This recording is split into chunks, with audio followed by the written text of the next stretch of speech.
मंगला चमका।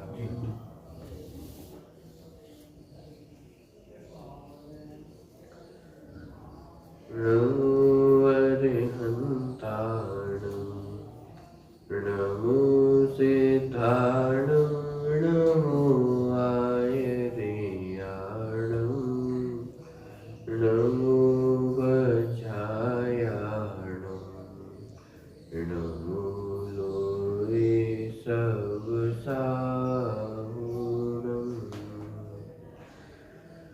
मंगलम भगवान वीरो मंगलम गौतमो गणी मंगलम कुंद कुंदाद्यो जैन धर्मोस्तु मंगलम।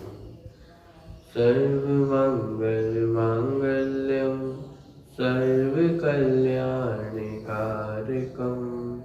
प्रधानम सर्वधर्माणां जैनं जयतु शासनम्।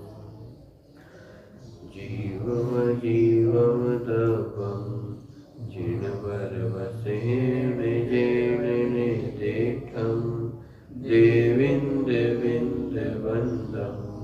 वन्दे तं सर्वदा शिरसा।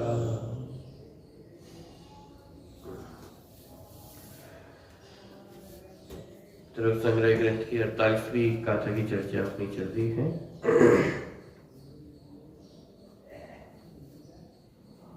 ध्यान के स्वरूप का वर्णन इस गाथा में आया है, उसकी चर्चा हम देखते हैं। पृष्ठ क्रमांक 226 गाथा का पाठ है, तो यहाँ से करते हैं। मामुचः मारचः मादुसः एठेणेठ अठेषु स्थिरमेच्छहि जयि चित्तम् विचित्त ध्यानपसेद्धिये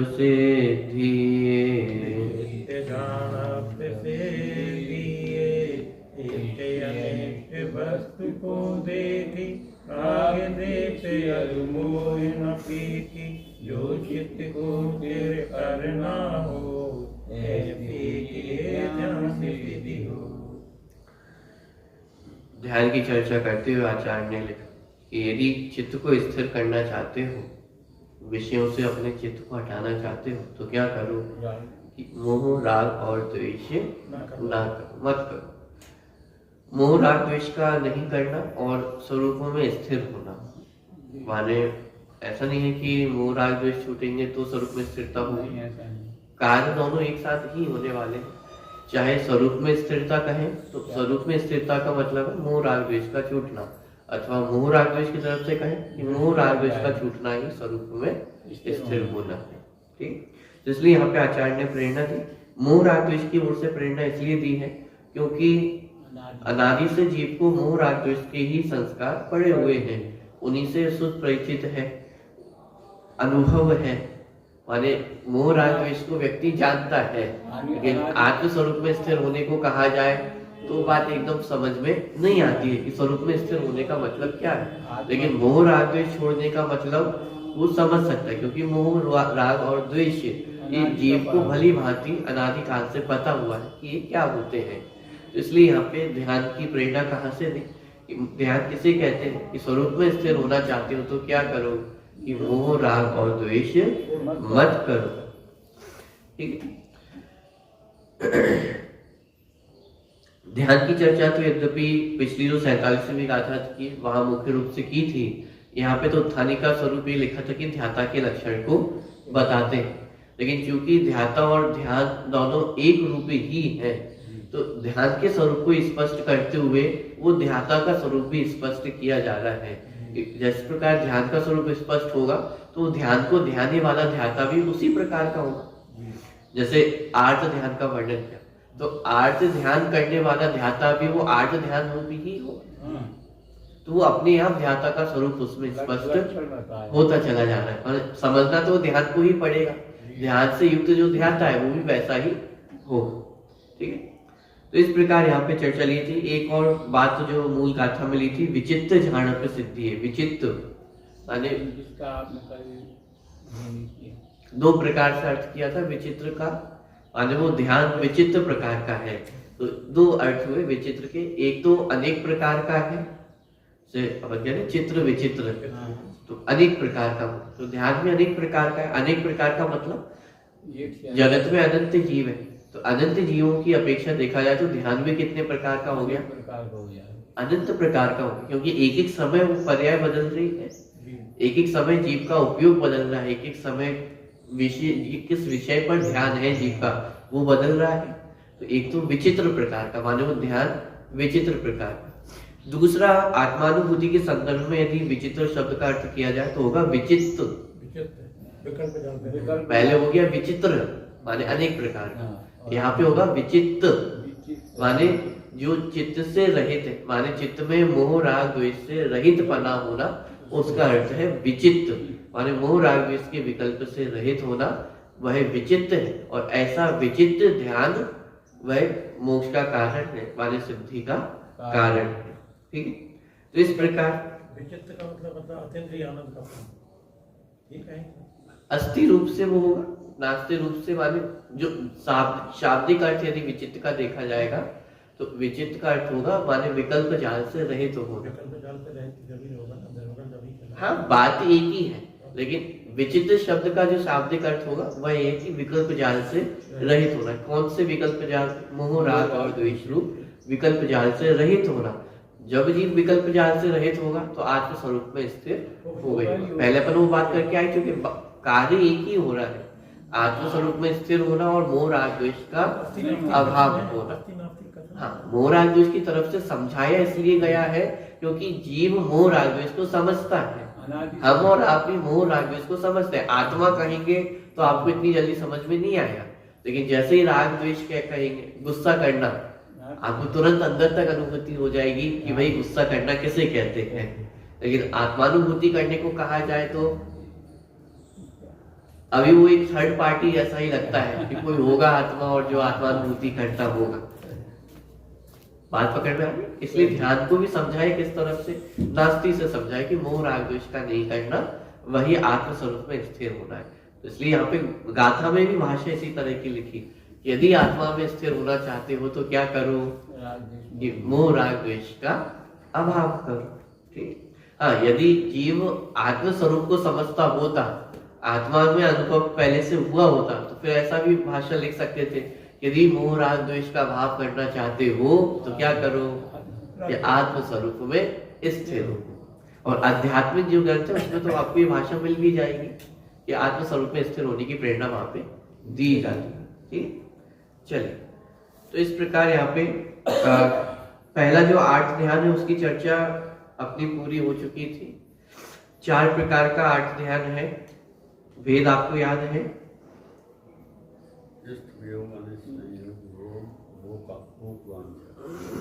इष्ट वियोगज, अनिष्ट संयोगज और रोग जन्य अथवा वेदना जन्य, वह 8 ध्यान। और अंतिम भोग आकांक्षा रूप, जिसे कहा गया निदान। ठीक, माने जो पर पदार्थ है उनको भोगने की कांक्षा होना, इच्छा होना, ये भी 8 ध्यान रूप परिणाम है, क्योंकि उसमें भी परिणाम विचलित होते हैं। तो इसलिए माने जो भोग वर्तमान में नहीं है उन भोगों को भोगने की इच्छा करना, अथवा वर्तमान में जो भोग भोग रहे हैं और भविष्य में भी कामना करना कि ये भोग सदा ऐसे ही बने रहे, ये सब निदान बंध के कारण है। ये निदान बंध भी 8 ध्यान के अंतर्गत ही आता है। इसके बाद थोड़ी सी चर्चा आयु बंध संबंधी की गई थी कि 8 ध्यान से कौन सी आयु का बंध होता है, तिरेंच गति, तिरेंच आयु का बंधन होता है। और पूर्व में यदि सम्यक दर्शन प्रकट हो गया हो तो फिर तिरेंच आयु का बंधन नहीं होगा, लेकिन यदि पूर्व में तिरेंच आयु का बंधन हो गया हो तो फिर वो तिरेंच आयु प्राप्त होती ही होती है। इस प्रकार की चर्चा यहाँ पे ली गई थी। और ये जो 8 ध्यान है कौन से गुणस्थान से कौन से गुणस्थान तक होता है, पहले से छठे गुणस्थान तक, माने पहले गुणस्थान से लेकर के सम्यक दृष्टि और छठा गुण स्थान मुनिराजों का भी हो गया। तो पहले गुण स्थान से लेकर छठे गुण स्थान तक ये 8 ध्यान होते हैं। इसमें इतना विशेष जरूर है कि 8 ध्यान के जो 4 वेद किए हैं उसमें से जो निदान नाम का अंतिम वेद है छठे गुण स्थान में वह नहीं होता है। अरे मुनिराजों को निदान बंधन नहीं होता है, निदान रूप ध्यान उनको नहीं होता, क्योंकि समस्त प्रकार की जो भोगाकांक्षाएं हैं उनका अभाव उनको हो गया। तो 3 प्रकार के जो 8 ध्यान है, इष्ट वियोगज, अनिष्ट संयोगज और वेदना जन्य, तो ये 3 प्रकार के 8 ध्यान तो पहले से छठे गुण स्थान तक होते हैं और अंतिम जो निदान बंध है वह छठे गुण स्थान में नहीं होता, माने 5वें गुण स्थान तक ही निदान बंध होता है। ठीक है, तो इस प्रकार ये जो पहला ध्यान था वह आर्त ध्यान। अब दूसरे नंबर का जो ध्यान है वह है रौद्र ध्यान। देखिए पढ़ना प्रारंभ करते हैं, प्रश्न क्रमांक 228। अब रौद्र ध्यान का कथन करते हैं। हिंसा में आनंद, झूठ बोलने में आनंद, चोरी में आनंद और विषयों का संरक्षण करने में आनंद से उत्पन्न 4 प्रकार का रौद्र ध्यान है। क्या कह रहे हैं? रौद्र ध्यान किसे कहते हैं? मानिए ये ध्यान इस प्रकार का है कि जीव पाप करता भी है लेकिन उसमें सुख की अनुभूति करता है। हिंसा में आनंद मानना, झूठ बोलने में आनंद मानना, हिंसा अपने आप में क्या है? पाप परिणाम है, पाप क्रिया है। और उन पाप को करते हुए वह व्यक्ति कैसा हो रहा है? आनंद नहीं हो रहा, आनंद का अनुभव कर रहा है। तो वो नरक गति गमन करता है। जैसे अभी दिवाली पर्व निकला, तो दिवाली में पटाखे फोड़ना, ये क्या है? हिंसा नंदी रौद्र ध्यान, माने है हिंसा की क्रिया, हिंसा के परिणाम है और उस हिंसा को करते हुए स्वयं कैसा हो रहा है? प्रफुल्लित हो रहा है, उसमें खुश हो रहा है, उसमें आनंद मान रहा है। माने जीवों की हिंसा करने में स्वयं सुखी होना, खुश होना, ये हिंसा नंदी रौद्र ध्यान। तो ऐसे ही पापों को करने में खुश होना, आह्लादित होना, प्रफुल्लित होना, तो वो क्या है? हिंसा माने रौद्र ध्यान है। देखा जाए तो माने चर्चा में अपन देखें तो आर्त ध्यान से भी खतरनाक ये रौद्र ध्यान है। क्यों? आर्त ध्यान में तो एक बात को जीव को कम से कम ये पता तो है कि भाई इष्ट वियोगज है, अनिष्ट संयोगज है, वेदना जन्य है और उसके कारण मैं दुखी हो रहा हूँ और उस दुख से वह रहित तो होना चाहता है। आर्त ध्यान में जो दुख उत्पन्न हो रहा है उसको कोई अपने पास नहीं रखना चाहता है। रोग हुआ, रोगी के काल में जो दुख उत्पन्न हो रहा है और उसमें चित्त जो उस रोग में स्थिर हो रहा है, कोई भी व्यक्ति उस चित्त को वहां स्थिर नहीं करना चाहता है। ऑटोमेटिक वहां चित्त स्थिर होता है, दुखी होता है, वो अलग बात है, लेकिन चाहते क्या है? वहां से दूर हटे, उस दुख को दूर तो करना चाहते हैं, लेकिन जो उपाय करता है वो मिथ्या करता है, वो एक अलग बात है, लेकिन उस दुख से दूर तो होना चाहता है। इष्ट वियोग में दुख जो उत्पन्न हुआ उससे भी व्यक्ति दूर होना चाहता है, उसको अपने पास नहीं रखना चाहता है। ये अलग बात है कि उपाय विपरीत करता है इसलिए दुख दूर होता नहीं है, लेकिन दुख दूर तो करना चाहता है।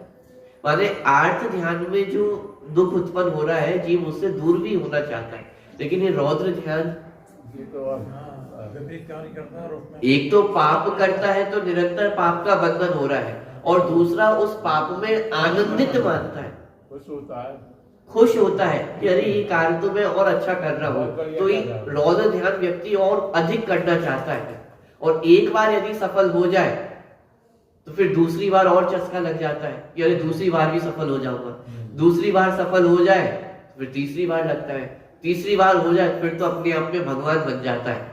जैसे कोई व्यक्ति मायाचारी में सफल हो जाए, झूठ बोलने में ना, एक झूठ बोलने में आनंद मानना, तो कोई एक बार किसी ने छल किया और वो उसमें सफल हो गया, उपदेश भी देता है, उपदेश भी देता है, तुम भी कर, दूसरी बार सफल हो जाए तो और उसकी ताकत बन जाती है कि अरे मुझे कोई नहीं पकड़ सकता। तीसरी बार करे और उसमें सफल हो जाए फिर तो एकदम पक्का ही हो जाता है कि भाई मुझसे बड़ा चालाक कोई नहीं है। और इस झूठ बोलने को ज्ञानी समझने लगता है अपने आप को कि मैं ज्ञानी हूँ। क्यों? क्योंकि एक तो झूठ बोलता हूँ और उस झूठ को कोई पकड़ नहीं सकता है, तो मैं कैसा हूँ? अपने आप को चालाक लगने लगता है, होशियार समझने लगता है। हिंसा करके वो अपने आप को खुश मानने लगता है कि मैं सर्वशक्तिशाली हूँ। ये सब माने और भ्रम में अपने आप को डालता जाता है। इसलिए रौद्र ध्यान और भी खतरनाक है। ये नरक गति में बंद होता है। और दूसरी बात इसलिए भी खतरनाक है क्योंकि ऊपर से बहुत अच्छा सा दिखाई देगा व्यक्ति।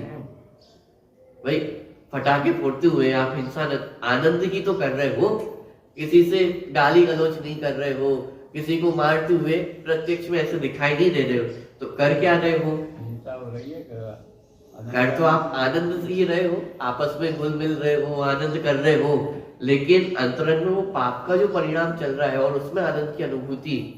तो इसलिए रौद्र ध्यान को नरक का कारण कहा, आर्त ध्यान को नरक का कारण नहीं कहा।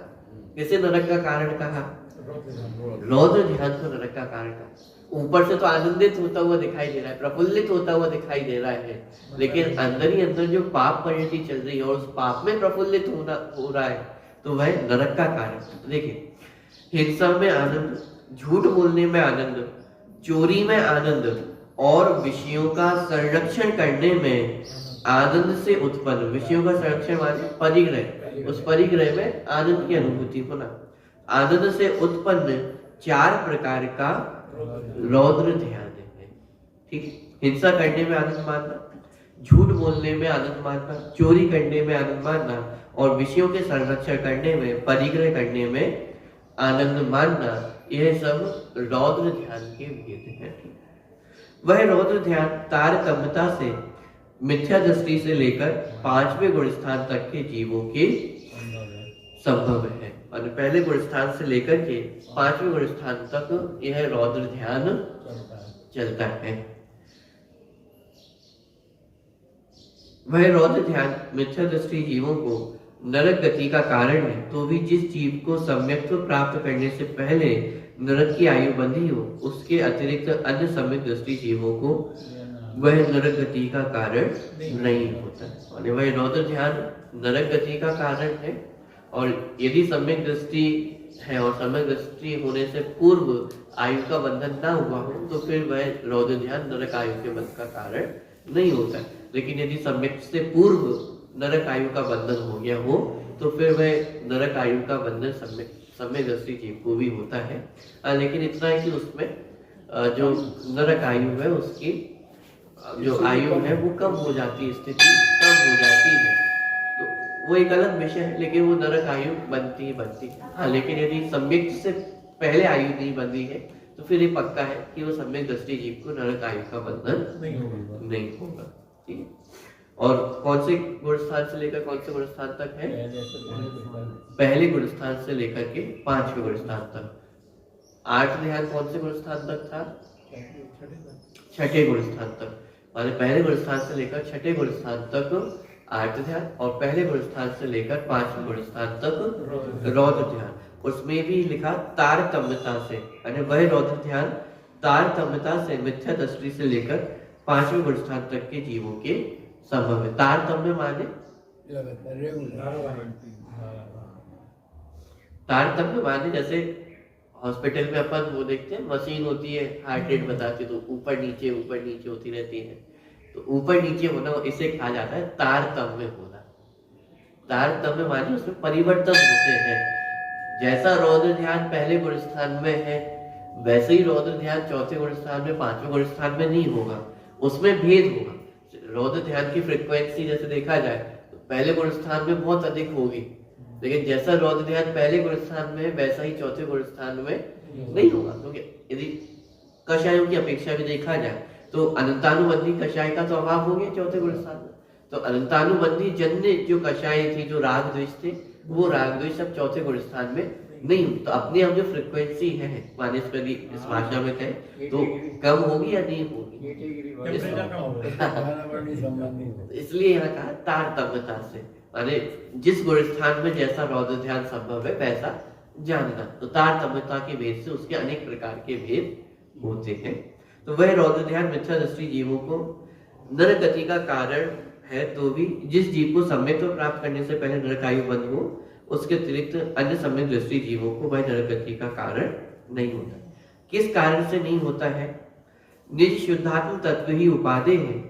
ऐसे विशिष्ट भेद ज्ञान के बल से नरक गति के कारणभूत तीव्र संक्लेश भाव का उनको अभाव होने से, यही तर्क ऊपर जब आर्त ध्यान की चर्चा की थी तब भी दिया था, यही तर्क यहाँ पे भी दिया जा रहा है। क्योंकि स्वशुद्धात्मा ही उपादेय है, ऐसी जो भावना है तो इस भावना के बल से वह जो नरक गति को बांधने रूप संक्लेश परिणाम है, उन संक्लेश परिणामों को प्राप्त नहीं होता है, इसलिए उसे नरक आयु का बंधन भी नहीं होता है।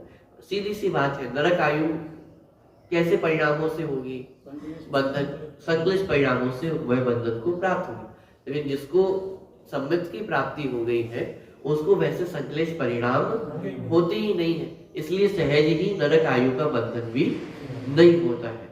हाँ, सम्यक से पूर्व यदि नरक आयु का बंधन हो गया हो तो क्योंकि सम्यक तो नहीं था तो वैसे संक्लेश परिणाम हुए, और वैसे संक्लेश परिणाम हुए तो नरक आयु का बंधन भी हो जाता है। तो इस कारण आगे चल करके सम्यक तो प्राप्त हो भी जाए तो भी वह नरक आयु को प्राप्त होता है, नरक गति को प्राप्त होता है।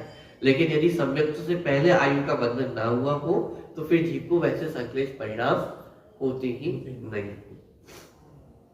ठीक, तो निशुद्धात्म तत्व ही उपादेय, ऐसे विशिष्ट भेद ज्ञान के बल से नरक गति के कारणभूत तीव्र संक्लेश भाव का उनको अभाव होने से नरक आयु का बंधन भी नहीं होता है।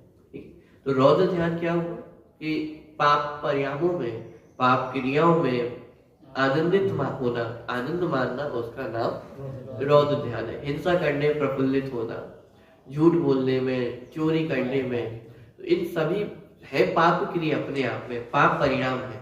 और उन पाप क्रियाओं में, पाप परिणामों में उल्लास होना, माने प्रफुल्लित होना, खुश होना, अपने आप को एक कार्य करके बड़ा मानना, यानी हिंसा करके मैंने कोई अच्छा कार्य किया है उसमें खुश होना, झूठ बोलकर उसमें खुश होना, चोरी करके उसमें आनंदित होना, परिग्रह का संचय करके उसमें आनंदित होना, ये सब रौद्र ध्यान है। और यह रौद्र ध्यान नरक आयु पे बंध का कारण है। कोई एक वाक्य मैंने अभी कुछ दिन पहले सुना था, कहीं ध्यान नहीं आ रहा है, लेकिन वो वाक्य मैंने मन में रहे थे कि नरक जाने का जो मार्ग है वो सबसे सुंदर है। क्या? नरक गति का जो रास्ता है, मार्ग है, वह सबसे सुंदर है। क्यों सबसे सुंदर है? कि नरक गति जाना हो तो कौन नरक गति जाएगा? किसको नरक गति का बंध होगा? कि जो सातों व्यसनों में आपको लिप्त दिखाई दे रहा है, पांचों पापों में आपको लिप्त दिखाई दे रहा है, भोग ऐश्वर्य सारे उसके पास है, तो ऐसा ही व्यक्ति तो नरक गति को प्राप्त होगा। माने जो बाहर में भोग वैभव प्राप्त है उनको ही निरंतर भोगना, उन सात व्यसनों में ही निरंतर लिप्त रहना और उससे ही सुख को मानना, तो ऐसा व्यक्ति ही तो नरक को प्राप्त होता है। तो इसलिए किसी ने कहा था कि मतलब जो नरक का रास्ता है वो सबसे सुंदर रास्ता है। क्यों? क्योंकि बाहर में वो सबसे सुंदर दिखाई देता है, बहुत अच्छा दिखाई देता है, हिसाब ये भोग वैभव है, इन सबको मैं भोगूंगा तो मैं खुश सुखी हो जाऊंगा, और सुख की कल्पना भी करता है, लेकिन वास्तव में वो किसका बंध कर रहा है? नरक गति का बंध कर रहा है। और मोक्ष का रास्ता कैसा लगता है? बहुत कठिन लगता है। वन जंगलों में जिन दीक्षा धारण करनी होगी, रंचमात्वी परिग्रह नहीं है तो वो रास्ता भी कठिन लगता है। तो फिर इसलिए कहा कि भाई सबसे सुंदर रास्ता किसका है? नरक का रास्ता। फिर आपके लिए बहुत सुंदर है, क्योंकि ऊपर ऊपर से दिखाई दे रहा है तो उसकी जो पैकिंग है वो बहुत अच्छी हमें दिखाई देती है, लेकिन अंदर जाकर के देखा जाए तो सबसे खतरनाक चीज है हिंसा, झूठ, चोरी, कुशील, परिग्रह, ये सब 5 पाप है, और उन 5 पापों में जीव आनंद का अनुभव कर रहा है। तो ऊपर से पैकिंग तो बहुत अच्छी कर ली है, ऊपर से ऐसा लग रहा है कि बहुत अच्छा कार्य कर रहा है, लेकिन वास्तव में वह नरक आयु का कारण है, नरक का मार्ग अपना खोल रहा है। तो हिंसा, झूठ आदि पाप परिणामों में आनंदित नहीं होना चाहिए। यानी रौद्र ध्यान क्या है? हिंसा, झूठ, चोरी, कुशील, परिग्रह होना, ये तो 5 पाप जो चल रहे हैं वो तो चल ही रहे हैं, लेकिन रौद्र ध्यान क्या है कि उन पाप को करते हुए उसमें आनंदित तो होना। पाप तो अभी 5वें गुण स्थान में भी है, तो वहां पे भी चल ही रहे हैं, क्योंकि एक देश हिंसा का त्याग है, सर्वदेश हिंसा का त्याग तो वहां पर भी नहीं है। तो हिंसा का परिणाम तो भी वहां पर भी है, झूठ भी है, चोरी भी, क्योंकि सारे 5 पापों का एक देश त्याग ही है। माने एक देश पाप तो अभी चल ही रहे हैं ना, तो पाप चल रहे हैं वह रौद्र ध्यान का कारण नहीं है, उस पाप में आनंदित होना वह रौद्र ध्यान का कारण है। माने वो पाप होते हुए उस पाप परिणाम में प्रसन्न होना, हिंसा करते हुए उसमें आनंदित मानना, झूठ बोलते हुए उसमें खुश होना कि देखो मैंने झूठ बोला, और झूठ बोल करके आनंदित होना कि देखो झूठ बोलकर मेरा काम बन गया। कभी नहीं छोड़ा कब छोड़ा, जब आनंद नहीं आ रहा। चोरी की और चोरी में आनंद मानना, देखो चोरी से ही मैं सुखी हूँ, आज देखो कितनी धन वैभव संपत्ति अपन ने इकट्ठी की है, ये कैसे की है। अब वो लेवल्स अलग अलग होंगे, जो अपने तारतम्यता की बात की थी। पहले गुण स्थानवर्ती जीव किसी वस्तु चोरी कर ली, धन चोरी कर लिया, और उस चोरी को कर करके आनंदित होता है। अब चौथे 5वें गुण स्थान में भी चौर्य नंदी रौद्र ध्यान है, तो उसका मतलब क्या हो, उसके तार भेद अलग हो जाएंगे। जैसे वर्तमान में टैक्स की चोरी कर ली, और टैक्स की चोरी करके अपन आनंदित हो, तो ये भी क्या है, चौर्य नंदी रौद्र ध्यान। भाई ये भी है तो चोरी ही ना, आपने टैक्स की चोरी की है और उस चोरी करके क्या मान रहे हो कि भाई आज इसी से इतना वैभव संपन्न हुआ है, तुम क्या जानते हो। तो ये भी है तो चोरी ही, और उसमें आनंदित होना, तो ये चौर्य नंदी रौद्र ध्यान। हाँ, अब लेकिन ये भेद है, किसी पर वस्तु की चोरी करना और टैक्स की चोरी करना, है दोनों ही चोरी, लेकिन भेद है उन दोनों में। तो इस मोटा सिर्फ अंतर मैंने आपको एक सिर्फ एग्जाम्पल के माध्यम से, कि इस प्रकार की जो तारतम्य रूप भेद है वो रौद्र ध्यान में पड़ते हैं। लेकिन हिंसा, झूठ, चोरी, परिग्रह, इन सब में आनंदित होना, उसमें आनंद मानना, उसमें खुश होना। पाप करना, पाप अपने आप में बंध का कारण, माने किसके बंध का कारण है, पाप का ही कारण, पाप बंध का ही कारण, माने पाप रूप जो परिणाम है, पाप रूप जो क्रिया है, वह सब पाप बंध का ही कारण है। तो पाप रूप क्रिया करके हो तो पाप का ही बंध रहा है, उल्टा उसमें और आनंदित होता है। आनंद वो कभी नहीं छोड़ा, नीम और कजला चढ़ा है तो करेला, और उसपे भी नीम चढ़ा हुआ है तो अपने आप में पाप रूप, तो उसका निरंतर पाप बंद हो ही रहा है, और पाप बंद होते हुए भी उसमें क्या मान रहा है, पाप करते हुए भी आनंद का अनुभव कर रहा है कि अरे ये अच्छा कार्य है, ये और करना चाहिए, तो और अधिक वो पाप बंद उसमें हो रहा है। पाप तो छोड़ सकता है, लेकिन आनंद मानेगा वो कभी नहीं छोड़ेगा। हाँ, जब तक आनंद का अनुभव कर रहा है तब तक वो पाप कैसे छोड़ेगा। आर्त ध्यान वाला व्यक्ति भी एक बार को वो पाप छोड़ देगा, क्यों, भाई इष्ट वियोगज है, अनिष्ट संयोगज है, उसमें दुखी हो रहा है, कोई उसे मार्ग बताए कि भाई सुखी होने का उपाय ये है कि तुम 5 पापों को छोड़ दो, तो अपने आप तुम्हें सुख की अनुभूति होने लगे, तो वो एक बार को ये पाप का मार्ग छोड़ सकता। लेकिन रौद्र ध्यान वाला व्यक्ति वो तो पाप में ही आनंद मानकर बैठा है, ये पाप ही मेरे सुख के कारण है। और जो ऐसा ही व्यक्ति तो नरक को प्राप्त होगा, कि जो भोग ऐश्वर्य प्राप्त हुए हैं, सुख सुविधाएं प्राप्त हुई है, तो उसी को सुख का कारण मानना, और जिन गलत तरीकों से प्राप्त हुई है उसको सुख का कारण मानना। ये देखो मेरा दबदबा है हिंसा की, उस कारण आज मेरे इतना पूरे जगत में चलती है, तो हिंसा से आनंद मानना, झूठ बोलने से आनंद मानना, चोरी करने से आनंद मानना, तो पाप और पाप पे आनंद मानना, ये रौद्र। चलिए, तो इस प्रकार ये आर्त ध्यान और रौद्र ध्यान, ये दोनों ही ध्यान कैसे हैं, संसार के कारण है। जब जब ध्यान की चर्चा चलती है तो हमें ऐसा ही लगता है कि ध्यान तो अच्छे रूप ही होता है, ध्यान करना चाहिए, प्रेरणा भी जगत में दी जाती है कि ध्यान करो। लेकिन ध्यान माने 2 प्रकार के हैं, एक कु ध्यान भी है और एक सुध्यान भी है, सम्यक ध्यान भी है। तो जब जब ध्यान करने की प्रेरणा दी जाती है तो आर्त रौद्र ध्यान की बात नहीं होती है, वहां धर्म ध्यान और शुक्ल ध्यान की बात होती है। लेकिन ये संसार के कारण रूप भी 2 प्रकार के ध्यान होते हैं, आर्त ध्यान और रौद्र ध्यान। तो जब प्रेरणा दी जा रही है ध्यान करने की, तो क्या उस समय ध्यान चल रहा है या नहीं चल रहा है? उस समय भी ध्यान चल रहा है। ईलाल दादा जो है मुश्किल से तो नगर पालिका अध्यक्ष बने। अध्यक्ष बने जैसे दूसरे दिन बंदर मारने की और कुत्ता मारने की और दवाई छिड़कने की फाइल आई, उन्होंने तुरंत इस्तीफा दे दिया। एक दिन में नहीं रहे। तो संसार दशा में ध्यान तो निरंतर ही चल रहा है, लेकिन वो कौन सा ध्यान चल रहा है? आर्त ध्यान और रौद्र ध्यान। माने ये ध्यान ऐसे ध्यान है जो आपको अलग से करने भी नहीं पड़े हैं।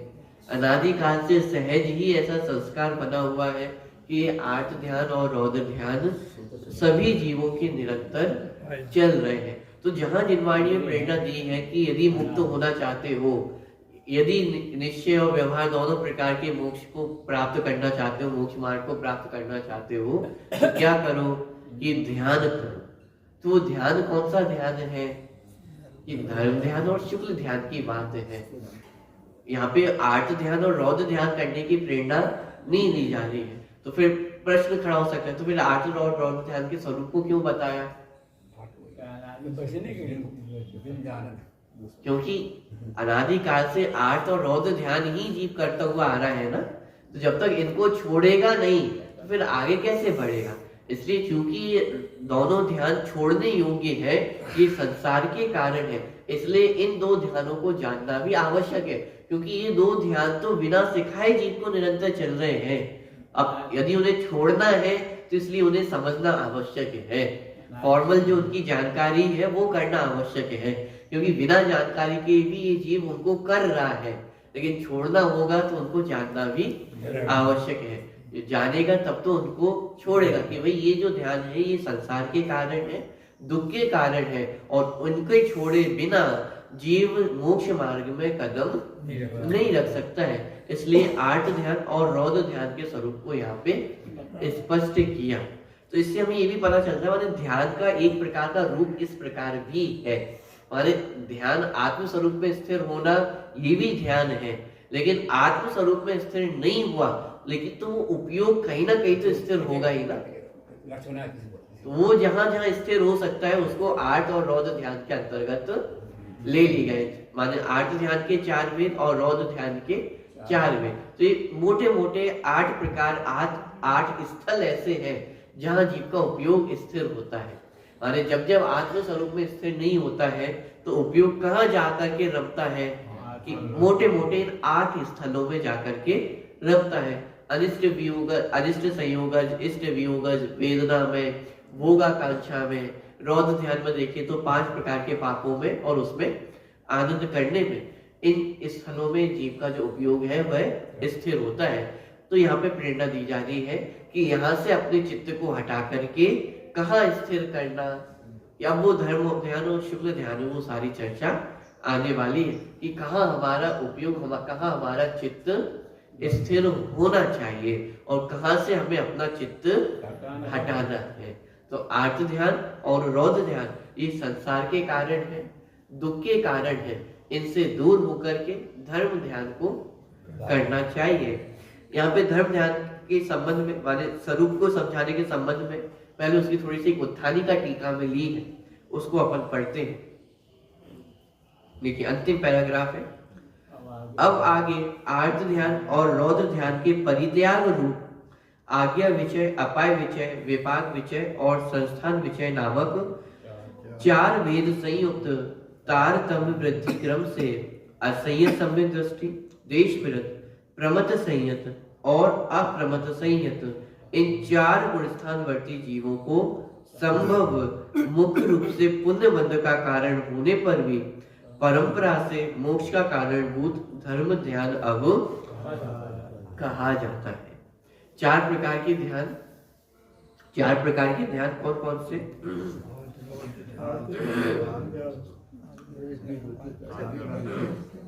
आज्ञा विचय, अपाय विचय, विपाक विचय और संस्थान विचय, ये 4 प्रकार के धर्म ध्यान हैं। और ये कौन से गुण स्थान से होते हैं? पहले गुरु स्थान में, चौथे गुरु स्थान से अविरत सम्यक दृष्टि, असंयत सम्यक दृष्टि चौथे गुरु स्थान से लेकर के देशविरत, प्रमथ संयत और अप्रमथ संयत माने चौथे गुरु स्थान से लेकर के 7वें गुरु स्थान तक ये धर्म ध्यान होता है। तो इन 4 गुरु स्थानवर्ती जीवों को संभव मुख्य रूप से पुण्य बंध का कारण होने पर भी परंपरा से मोक्ष का कारणभूत धर्म ध्यान अब कहा जाता है। माने क्या, वास्तव में तो ये धर्म ध्यान भी पुण्य बंध का ही कारण है और परंपरा से इसे मोक्ष का कारण कहा जाता है। तो पहले जो अपन व्यवहार मोक्ष मार्ग की चर्चा पढ़ के आ चुके हैं, वो पूरी चर्चा यहाँ पे समझ लेना। परंपरा से मोक्ष मार्ग कहा जा रहा है, इसका मतलब कि वास्तव में मोक्ष का कारण नहीं है, लेकिन चूंकि जब जब जीव निश्चय मोक्ष मार्ग को प्राप्त होता है तब तब ऐसे शुभ भाव जीव के होते हैं, सहचारी रूप से होते हैं, इसलिए उस शुभ भावों को भी मोक्ष मार्ग कहा जाता है। ऐसे ही जब जब जीव मोक्ष मार्ग में आगे बढ़ता है तब तब ये धर्म ध्यान भी साथ में होता ही होता है, इसलिए धर्म ध्यान को परंपरा से मोक्ष का कारण कहा है। लेकिन धर्म ध्यान करते करते मोक्ष हो जाएगा ऐसा अर्थ नहीं है। क्यों? क्योंकि 7वें गुरु स्थान से आगे धर्म ध्यान है ही नहीं, तो धर्म ध्यान से मोक्ष होगा ऐसा नहीं है, लेकिन मोक्ष मार्ग में धर्म ध्यान भी होता है, इसलिए उसे भी मोक्ष मार्ग कहा है। और ऐसा कहना आवश्यक इसलिए भी है क्योंकि जो जीव है उसको डायरेक्ट आत्मानुभूति नहीं होगी। पहली बात तो उसे आत्मा ही समझ में नहीं आता है, तो आत्मानुभूति होना तो और दूर की बात है, तो उसे मोक्ष मार्ग में लाए कैसे? तो धर्म ध्यान के माध्यम से उसे मोक्ष मार्ग समझाया जाता है। किस प्रकार का मोक्ष मार्गी जीव का चिंतन होता है वो धर्म ध्यान के माध्यम से जीवों को समझाया जाता है। तो वह धर्म ध्यान सम्यक दृष्टियों को उत्पन्न होता है, 7वें गुरु स्थान तक रहता है, उसके आगे वह धर्म ध्यान नहीं होता है। वह 7वें गुरु स्थान तक वो धर्म ध्यान चलता है, इसलिए उसे परंपरा से मोक्ष मार्ग कहा है। लेकिन वास्तव में धर्म ध्यान के छूटने पर धर्म ध्यान भी छूट जाता है, तब जाकर के 8वें से शुरू होता है, 8वें धर्म ध्यान। वो शुक्ल ध्यान की चर्चा है। धर्म ध्यान तो चौथे से 7वें गुरु स्थान तक ही है। ज्ञानी हो गया, ठीक। तो मुख्य रूप से पुण्य बंध का कारण होने पर भी परंपरा से मोक्ष का कारणभूत धर्म ध्यान अब कहा जाता है। जो अपन विषय पढ़ेंगे तो उसमें और ये बात स्पष्ट होगी। 7वें गुरु स्थान तक ही क्यों है? क्योंकि 7वें गुरु स्थान से आगे जितने गुरु स्थान है वह सब निशुद्धात्मा में मन शुद्धोपयोग के गुरु स्थान है। और धर्म ध्यान के जब अपन भेद पढ़ेंगे तो सब माने जो भेद है वो सब चिंतन रूप है। आज्ञा विचय होना, विपाक विचय होना, ये सब कैसे? आज्ञा विचय माने जो जिन भगवान का कथन है, जिन्होंने तत्व बताया है, उसका विचार होना, उसका चिंतन होना, उसकी स्वीकृति होना। विपाक विचय जो कर्म उदय है उसका विचार होना, चिंतन होना। तो ये सब चिंतनात्मक भेद है। जितने भी 4 भेद आप देखेंगे उसमें चिंतनात्मक है, तो उसमें स्वरूप में स्थिरता नहीं है, शुद्धोपयोग रूप वो नहीं है, इसलिए वह 7वें गुरु स्थान से आगे उनका भेद नहीं है। 7वें गुरु स्थान में भी जो धर्म ध्यान कहा वो भी अनिच्छा रूप है, माने इच्छा माने बुद्धि पूर्वक वह इन सारी चीजों का चिंतन करे, ऐसा 7वें गुरु स्थान में भी नहीं होता। लेकिन अनिच्छा रूप से वो जो ये परिवर्तन होता है, तो उस अपेक्षा से वहां पे 7वें गुरु स्थान में भी धर्म ध्यान लिया है। और आगे के गुरु स्थान तो शुद्धोपयोग रूप गुरु स्थान ही है, तो इसलिए वहां पे वो होना संभव नहीं। ठीक, विशेष चर्चा जब अपन कल उसकी करेंगे। स्वरूपी अविनाशी में आत्मस्वरूप, सहजानंदी स्वरूपी अविनाशी में आत्मस्वरूप, सहजानंदी स्वरूपी अविनाशी में आत्मस्वरूप। स्तुति नंबर 39, पेज नंबर 44, स्तुति नंबर 39। माता तुम दया करके कर्मों पे चुरा देना, इतनी सी विनय तुमसे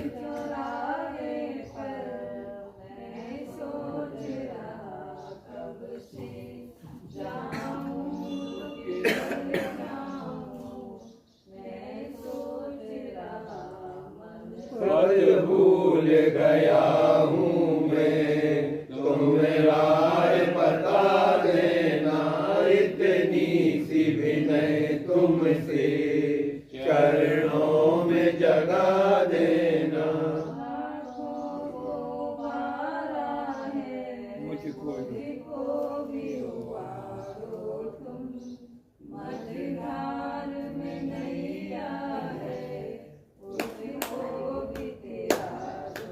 मझधार में अटका हूँ, मुझे पार लगा देना, इतनी सी विनय तुमसे चरणों में जगा देना। या वाणी के ज्ञान से तुझे रोका लो, तो वाणी मस्तकं सदा दी।